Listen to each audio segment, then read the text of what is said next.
On the evening of August 27, 1965, in a rented mansion in Bel Air, California, Elvis Presley sat in a chair, getting his hair done, while the four most famous musicians in the world drove toward his house to meet him. His hairdresser that night was Larry Geller, and Geller noticed something happening to Elvis that most people never saw. Elvis had gone quiet. His legs were shaking. His fingers were drumming on the marble edge of the counter. He was staring off into space. Then Elvis snapped out of it, and he said something that Larry Geller never forgot. He said, "Man, I know what these guys are doing. I respect them. I've been there, and I've done it, and what they're doing is where it's at." And then, according to Geller, Elvis said the thing that mattered most. He said, "What the hell am I doing making these teeny-bopper movies? It's the same old flick. All they do is change my name. Same set, same story. I'm embarrassed to go out and meet these guys. They're coming to meet me, and I'm making these movies and singing these songs they make me sing. There's so much more to me than what people see on that screen. I've got to do something more. I've got to." The Beatles were about to arrive. And Elvis Presley, the man they had all come to worship, the man without whom, in John Lennon's words, there would be no Beatles, was sitting in a chair, confronting the fact that he had lost his way. 3 years later, he found it again. And the night the Beatles came to Bel Air was part of how it happened. This is that story. The Beatles had been trying to meet Elvis Presley for over a year. When they first came to America in February of 1964 and conquered it, the Ed Sullivan Show, the screaming crowds, the #1 records, the one thing they wanted that they could not get was an audience with the King. John Lennon said it plainly, "There's only one person in the United States we ever wanted to meet." Not that Elvis wanted to meet us. Paul McCartney described the years of trying. We'd tried for years, but we could never get to him. We used to think we were a bit of a threat to him and Colonel Tom Parker, which ultimately we were. So we tried many times, and Colonel Tom would just show up with a few souvenirs, and that would have to do us for a while. The obstacle was Colonel Tom Parker. Elvis's manager understood exactly what the Beatles represented, a rising force that was, by 1965, outselling and outshining Elvis in ways that had not happened since Elvis first appeared. Parker controlled access to Elvis with total precision, and a meeting with the Beatles was not something he was eager to arrange. But in August of 1965, the Beatles were touring America again, and Brian Epstein, their manager, finally worked it out with Parker. The terms were strict: no photographs, no recordings, no press. A private meeting at Elvis's house. The Beatles would come to him. Parker insisted on that detail. The King did not travel to meet anyone. By 1965, the balance had shifted in a way that everyone in that mansion understood. The Beatles were ascending.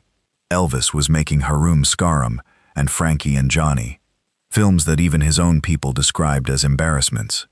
Between 1964 and 1968, Elvis had exactly one top 10 hit, and it was a gospel song recorded years earlier.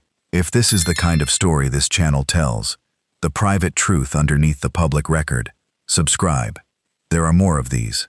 A little after 10 at night, the line of limousines carrying John, Paul, George, and Ringo rolled through the crowd of fans and onto the grounds of Elvis's Bel Air home. Paul McCartney described the approach.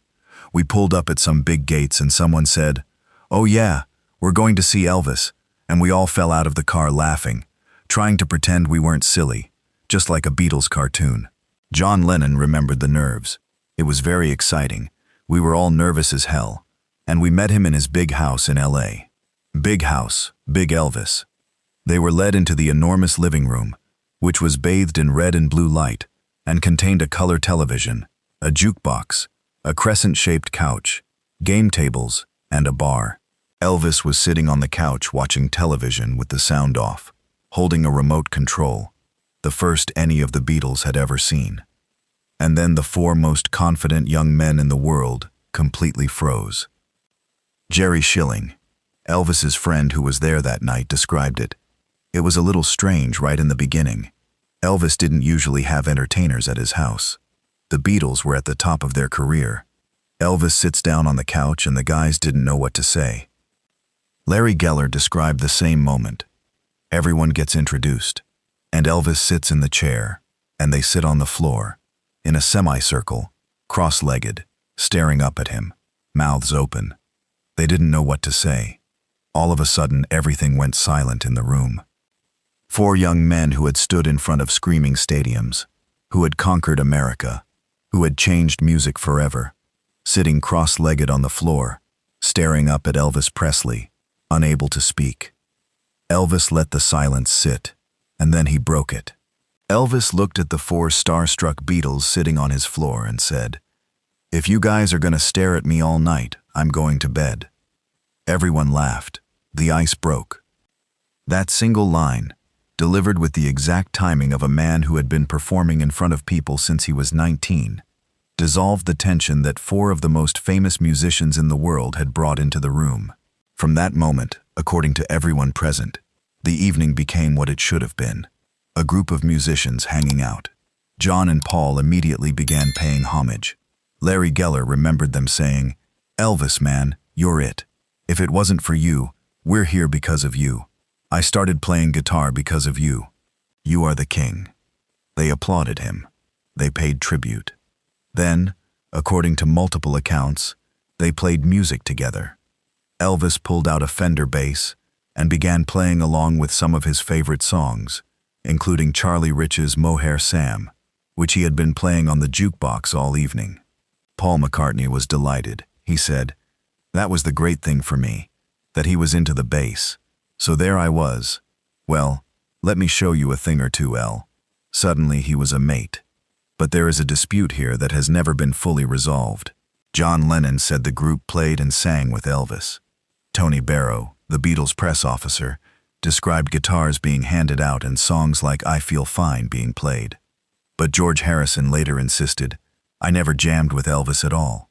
The 3 surviving Beatles, in the Anthology project, downplayed the idea of a real jam session.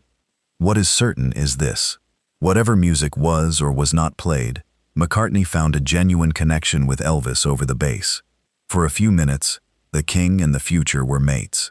At some point in the evening, the group played pool with some of Elvis's motorcycle friends from the Memphis Mafia, and around 10 o'clock, Priscilla Beaulieu was brought into the room. Paul McCartney described the moment with a specific and slightly uncomfortable clarity. He said, "Priscilla was brought in to demonstrate the respect that country and Western people have for their wives. Sometimes, it's a bit on the surface, as maybe their situation was shown to be later. It was like, here's Priscilla."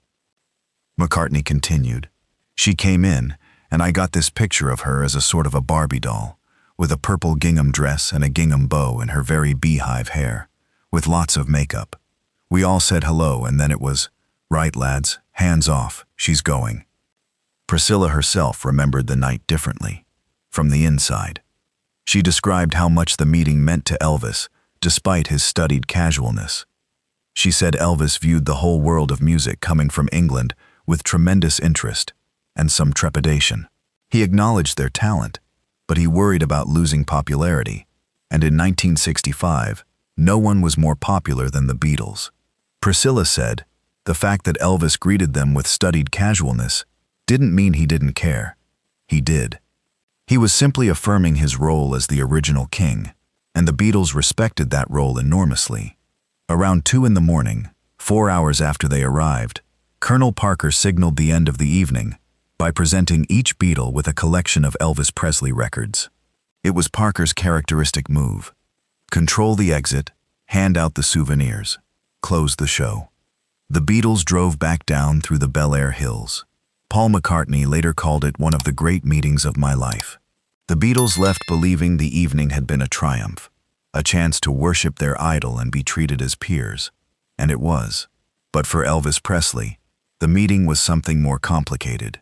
It was a mirror. Larry Geller's account of what Elvis said before the Beatles arrived is the key to understanding the whole night. Elvis had looked at the 4 young men who were about to arrive and seen, clearly, what he had lost. They were doing what he used to do, making music that mattered, taking creative risks, being taken seriously as artists. And he was making Harum Skarum. The frustration Elvis expressed to Larry Geller that night, "I'm embarrassed to go out and meet these guys, I've got to do something more," was not a passing mood. It was the articulation of a crisis that had been building for years. Elvis Presley knew that he was capable of more than the formula films allowed.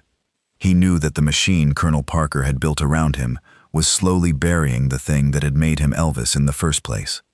The Beatles meeting crystallized it. Here were 4 young men who had grown up worshiping him, who had taken what he started and carried it somewhere new, who were now the most important act in the world, sitting on his floor, paying tribute, while he sat above them as the king of a kingdom that was quietly shrinking. He affirmed his role that night. Priscilla said so. He greeted them with studied casualness. He was the original king, and everyone in the room knew it. But affirming the role was not the same as being satisfied with what the role had become. The seed of the 1968 comeback special, the black leather, the return to real performance, the reclamation of everything the formula years had taken, was planted in moments like this one. The mirror the Beatles held up showed Elvis exactly what he needed to fix. The Beatles and Elvis Presley met only once, August 27, 1965. In a rented mansion in Bel Air. 4 hours. No photographs. No recordings. Less than 20 people present. They never met again.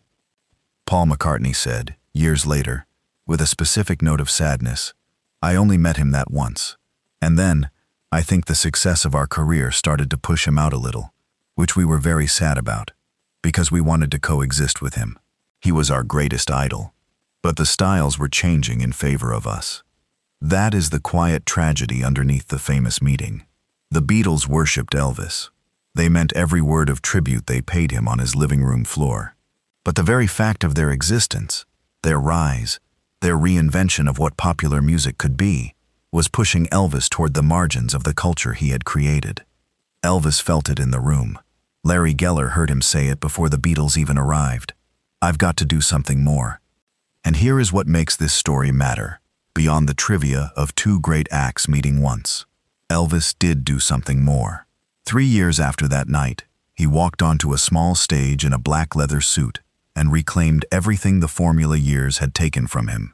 The 1968 comeback special was Elvis Presley answering the question the Beatles had forced him to ask himself in that Bel Air living room.